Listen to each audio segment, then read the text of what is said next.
La Sociedad Española de Radiodifusión presenta... Ser... ¡Viva la radio! Podcast. Siempre. Lo hemos adelantado en la cadena SER. El novio de Ayuso se ofreció a aceptar una condena de 8 meses de cárcel y a pagar $500.000 de euros a la agencia tributaria para evitar el juicio por fraude fiscal. Así figura en el documento que el abogado de Alberto González mandó a la Fiscalía en febrero ofreciendo un acuerdo. Sabíamos ya que esa oferta de acuerdo existió por parte del abogado del novio de Ayuso. Sabíamos que el novio de Ayuso había admitido 2 delitos fiscales, pero el contenido del acuerdo no se conocía hasta ahora. Y como les hemos adelantado en la SER, lo dicho, el novio propuso aceptar 8 meses de cárcel y pagar 525.000 euros. Información de Miguel Ángel Campos. Campos, buenas tardes. Buenas tardes, Aimar. Documento de 8 páginas en el que la pareja de Ayuso admite la comisión de 2 delitos de fraude fiscal, acepta 4 meses de prisión por cada uno de ellos, es decir, una condena de 8 meses de cárcel. El abogado de la pareja de Ayuso también acepta en ese documento el pago de la cuota defraudada más intereses, que en total asciende a 375.000 euros, a los que Alberto González Amador agrega el 40% adicional en concepto de multa, con lo que finalmente se compromete a abonar 525.000 euros. También acepta no poder recibir ayudas o subvenciones públicas. La Fiscalía ha rechazado en su querella esa primera propuesta de la pareja de Ayuso. Quiere que además de los 2 delitos fiscales asuma el de falsedad documental, que Alberto González empleó un entramado de facturación falsa para defraudar a la hacienda pública. Y en ese mismo documento queda claro de una vez por todas de dónde salen los famosos 600.000 euros que Ayuso insiste en que la agencia tributaria le ha devuelto a su novio.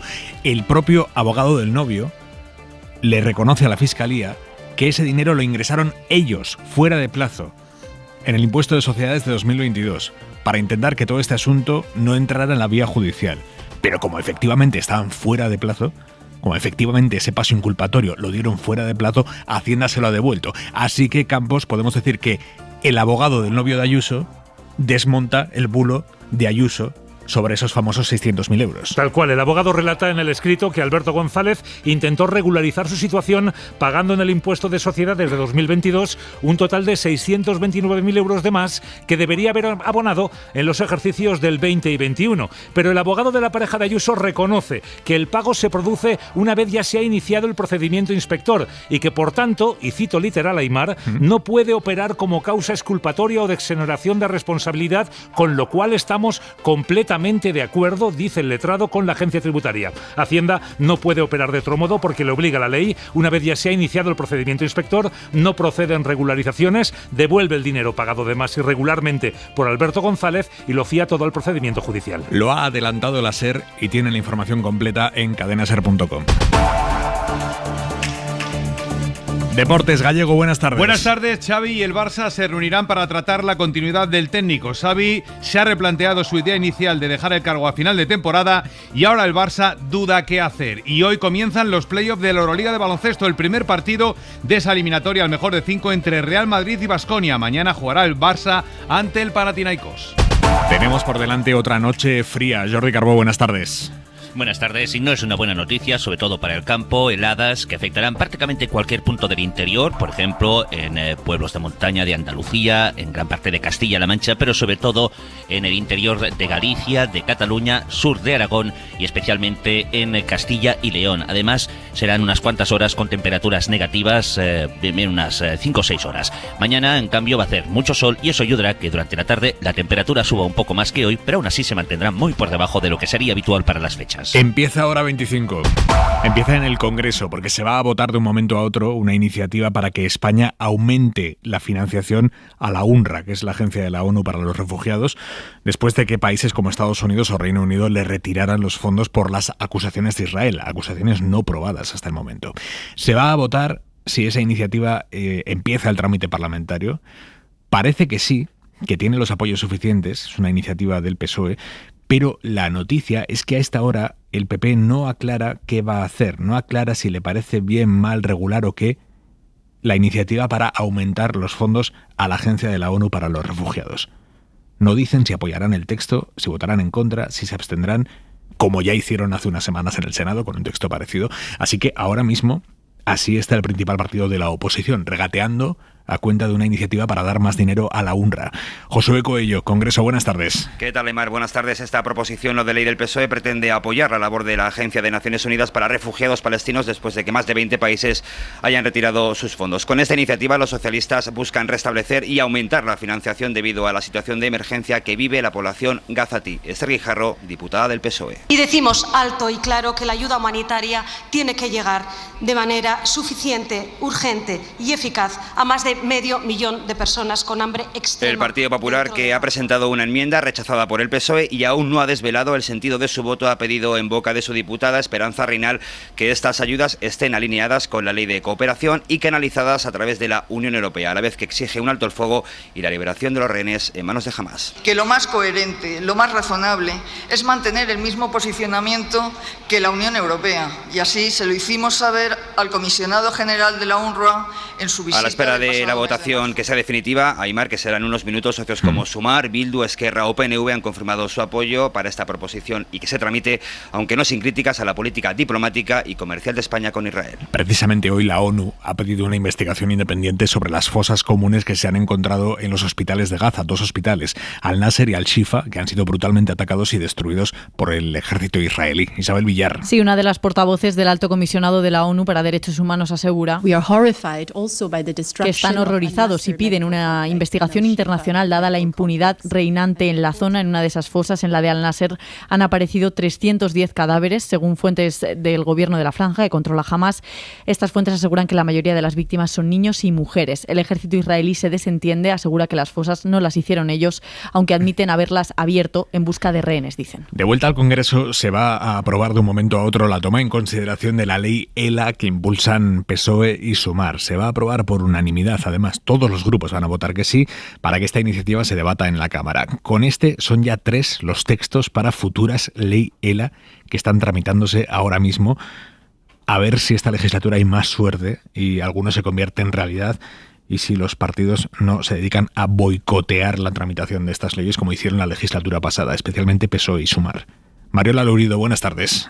Buenas tardes, Aymar. Pues por lo que se ha escuchado en el Congreso esta vez parece que no les van a fallar a los enfermos de ELA. De hecho, ha habido muchos reproches por ese bloqueo durante 2 años de una iniciativa similar de Ciudadanos en la anterior legislatura.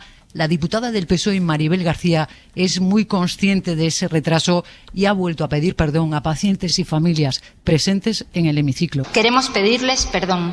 Asumimos nuestra responsabilidad presentando esta proposición de ley amplia que da respuesta desde diferentes ámbitos a las personas con ELA y beneficiando también a otras enfermedades neurodegenerativas y enfermedades raras. Se amplía a enfermos de Alzheimer, Parkinson o esclerosis múltiple, a diferencia de las leyes del PP y de Junts. 3, como dices, aprobadas en poco más de un mes. Los de Feijóo piden que no se pierda más tiempo. Sandra Fernández. Porque si hablamos de ELA, hablamos de tiempo. El tiempo que no tienen quienes sufren esta enfermedad. Así que ya son 777 días los que han perdido las más de 4.000 personas enfermas de ELA en España. Los socialistas quieren que su ley sea la propuesta central que a partir de ahora se va a consensuar en la Comisión de Derechos Sociales. El ministro del ramo, Agustín Duy, ha estado sentado en su escaño presenciando el debate.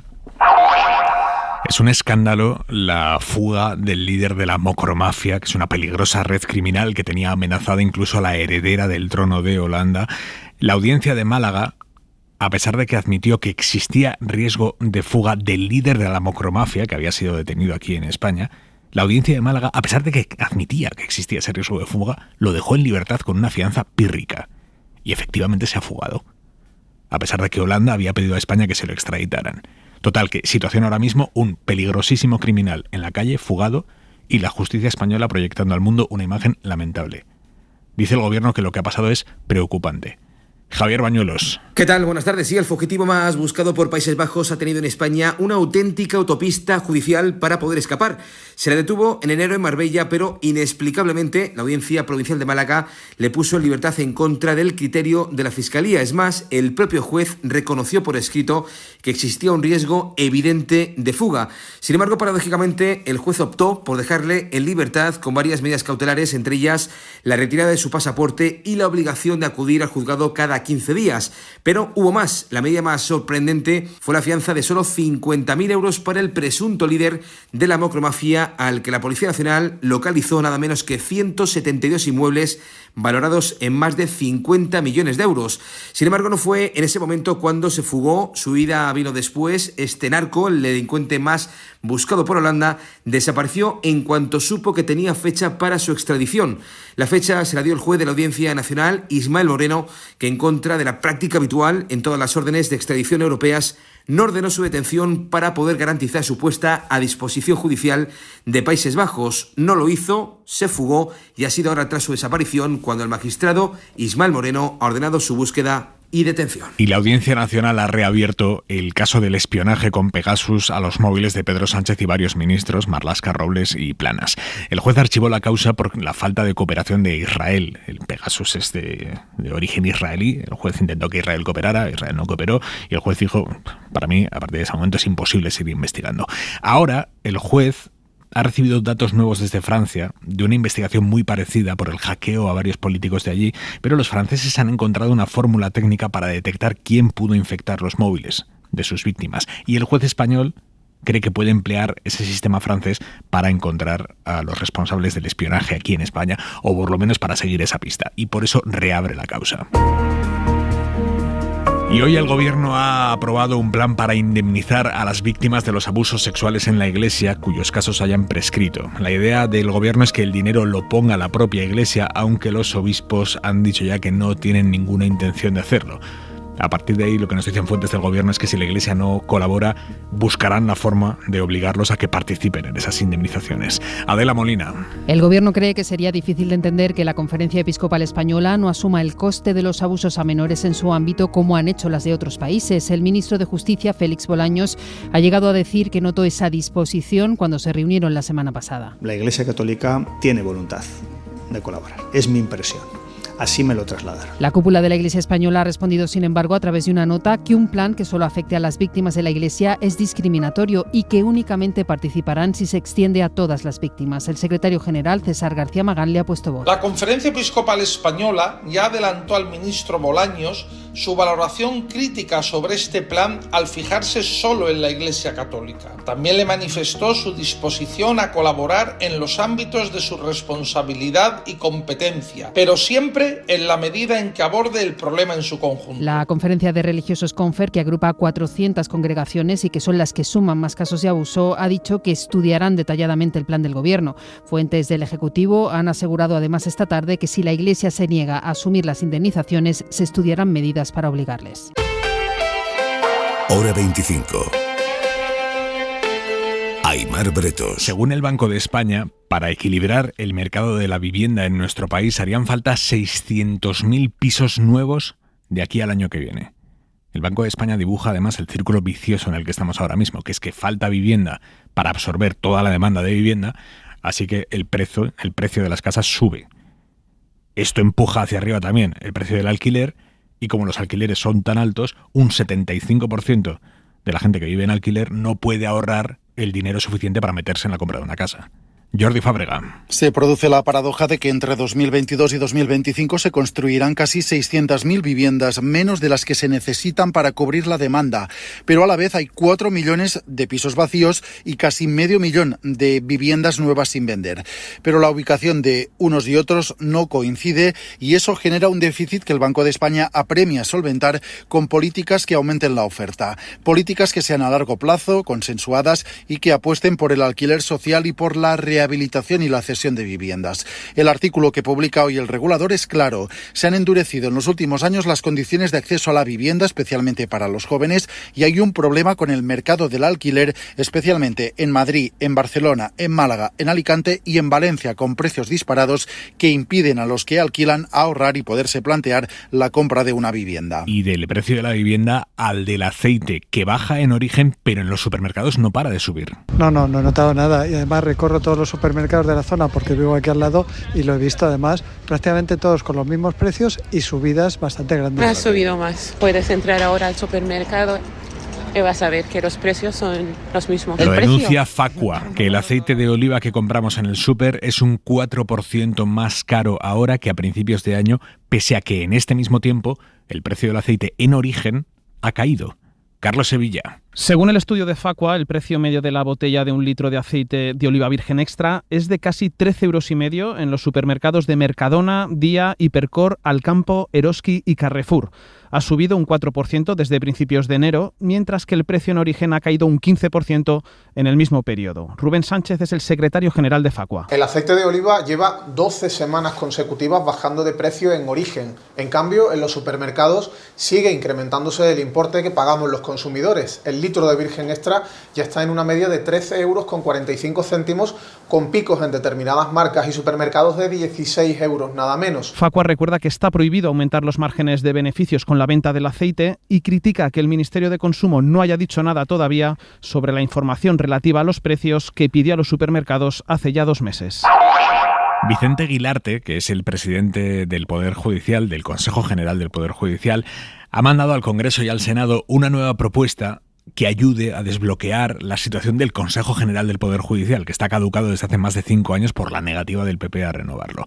Lo que plantea Guilarte es que el Consejo deje de ser quien nombra a los jueces del Supremo o a los presidentes de los tribunales superiores o las audiencias, y que a partir de ahora sean los propios jueces quienes elijan a esos presidentes de los tribunales.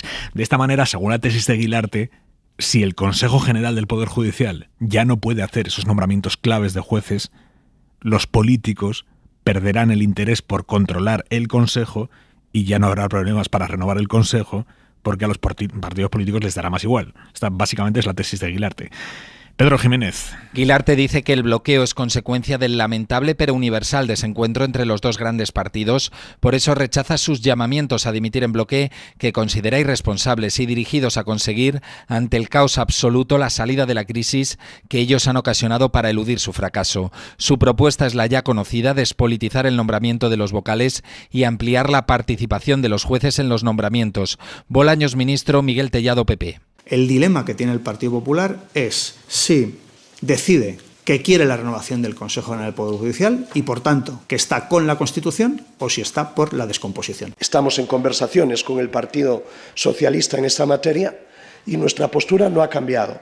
Si el Partido Socialista quiere desbloquear esta cuestión, lo tiene muy fácil. Guilarte asegura que en este tiempo en el Consejo se ha dado cuenta de que la proximidad afectiva con el candidato al cargo y de que el hecho de compartir asociación judicial son dos criterios que están por delante de los de mérito y capacidad.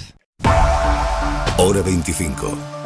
Aimar Bretos. Se está celebrando ahora mismo en Barcelona la gran fiesta del periodismo escrito. Son los premios Ortega y Gasset de periodismo que entrega el diario El País y que reconocen los mejores trabajos publicados en 2023. En el Ayuntamiento de Barcelona está la periodista de la SER, Andrea Villoria. Buenas tardes. Buenas tardes. En marcha está esta gala desde el Saló d'Assent del Consistorio, donde el alcalde de Barcelona, Jaume Collboni, acaba de entregar el primero de los premios, el primer Ortega y Gasset a mejor investigación periodística, en este caso a los reporteros Brian Avelar y Juan José Martínez por Mosquitia, un trabajo sobre cómo la cocaína está ahogando la selva hondureña. Un premio, dice, al periodismo comprometido en tiempos difíciles. Vivimos tiempos un poco turbulentos desde el punto de vista de la protección de los derechos y las libertades. Somos todos un poco víctimas de la polarización, como la verdad, explicar lo que sucede, hoy casi es un mérito y tiene que ser resaltado. La directora del País, Pepa Bueno, le ha seguido y ha puesto también el acento en la censura que sufre hoy el periodismo. El objetivo último es generar desconfianza de los ciudadanos en el periodismo, porque si tú desprestigias el periodismo, estás neutralizando toda la información que podamos contar, la que les es molesta y la que no. En esta gala se entregarán como premio a mejor fotografía el galardón a Mohamed Salem, que es el autor de la imagen de una mujer en Gaza abrazando el cuerpo de su sobrina de 5 años envuelto en un sudario, ganador también del World Press Photo, una imagen de rabiosa actualidad, además del premio a toda la trayectoria a la fotógrafa documental Cristina García Rodero y la mejor cobertura multimedia para Jennifer González y Alejandro Melgoza por Ciudad sin agua, la historia de un pueblo mexicano contra un gigante inmobiliario. Villoria, gracias. A vosotros. La mirada de Vidal Folk. ¿Para qué hacen el ridículo más espantoso, desvirtúan las garantías del Estado de Derecho y no sirven para nada. De modo que las comisiones parlamentarias de investigación en España, en casi todas las ocasiones, son una piltrafa. En casi todas. Hubo en tiempos alguna sobre la crisis bancaria que fue seria, más de estilo anglosajón. Fue incluso provechosa. Pero estas sobre las mascarillas y la corrupción son un cero absoluto. No investigan nada, sino que fiscalizan sin datos contrastados. No observan garantías porque desbordan el asunto discutido o porque se convierten en mítines políticos fuera de lugar. No las preside un sabio independiente, o al menos generalmente aceptado por todos. Coinciden venenosamente con campañas electorales y además compiten entre sí en las dos cámaras, un despropósito jamás visto. Algunos de los principales convocados, los que más saben de las conductas torcidas y por eso más podrían hablar, están sujetos a juicio. Por tanto, se atienen lógicamente a su derecho a no declarar y no aportarán información valiosa para no perjudicarse a sí mismos, ese derecho universal. Así que con estas premisas todos sabemos que las conclusiones se escribirán en papel desechable, por decirlo en fino. Este insulto a los ciudadanos como si fuéramos piedras, esta malversación de recursos públicos para escrachear a unos y fotografiarse otros como verdugos inmunes, acabará como ha empezado, en el lodo, salvo una intervención divina bastante improbable. Para no perderte ningún episodio, síguenos en la aplicación o la web de la SER, Podium Podcast o tu plataforma de audio favorita.